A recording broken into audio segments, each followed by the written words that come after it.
पश्चिम बंगाल की राजनीति में इतिहास, पहचान और सियासत को लेकर एक नया विवाद खड़ा हो गया है। कोलकाता की एक प्रमुख सड़क का नाम बदलने के फैसले ने राजनीतिक गलियारों में बहस छेड़ दी है। राज्य सरकार ने पार्क सर्कस इलाके की प्रसिद्ध सुहरावर्दी एवेन्यू का नाम बदलकर गोपाल मुखर्जी रोड करने का फैसला किया है। मुख्यमंत्री शुवेंदु अधिकारी ने इसे ऐतिहासिक भूल सुधारने वाला कदम बताया है, जबकि तृणमूल कांग्रेस और विपक्षी दल इसे इतिहास के साथ छेड़छाड़ और राजनीतिक ध्रुवीकरण की कोशिश करार दे रहे हैं। कोलकाता नगर निगम की ओर से जारी अधिसूचना के अनुसार अब सुहरावर्दी एवेन्यू को आधिकारिक तौर पर गोपाल मुखर्जी रोड के नाम से जाना जाएगा।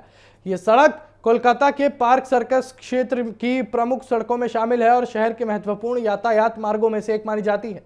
फैसले के बाद मुख्यमंत्री शुवेंदु अधिकारी ने सोशल मीडिया पर इसे ऐतिहासिक निर्णय बताते हुए कहा कि लंबे समय से चली आ रही एक ऐतिहासिक गलती को सुधारने का प्रयास किया गया है और सरकार का तर्क है कि नए नाम से सम्मानित किए जा रहे गोपाल मुखर्जी, जिन्हें गोपाल पाठा के नाम से भी जाना जाता है, उन्हें 1946 के सांप्रदायिक दंगों के दौरान हजारों लोगों की रक्षा में महत्वपूर्ण भूमिका निभाई थी।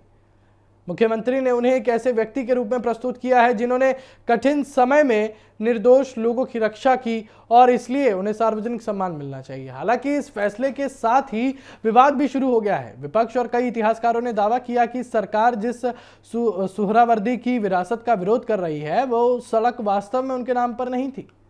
उनका कहना है कि सुहरावर्दी एवेन्यू का नाम प्रसिद्ध चिकित्सक और शिक्षाविद हसन सुहरावर्दी के नाम पर रखा गया था, जो कलकत्ता विश्वविद्यालय के पहले मुस्लिम कुलपति रहे थे। जबकि मुख्यमंत्री की टिप्पणी 1946 के दंगों से जुड़े हुसैन शहीद सुहरावर्दी को केंद्र में रखकर की गई है। इतिहासकारों का आरोप है कि दोनों व्यक्तियों को लेकर भ्रम पैदा किया जा रहा है।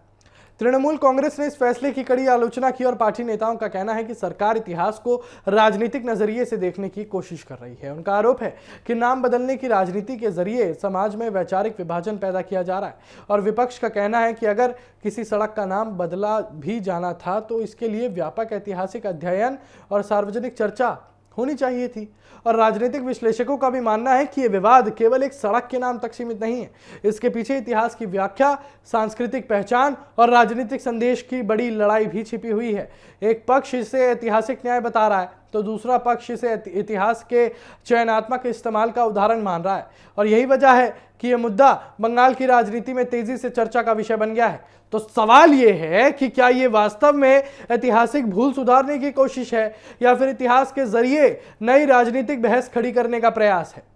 सुहरावर्दी एवेन्यू से गोपाल मुखर्जी रोड तक का ये सफर अब सिर्फ नाम बदलने का मामला नहीं रह गया है, बल्कि बंगाल की राजनीति में इतिहास और पहचान की नई लड़ाई बनता नजर आ रहा है।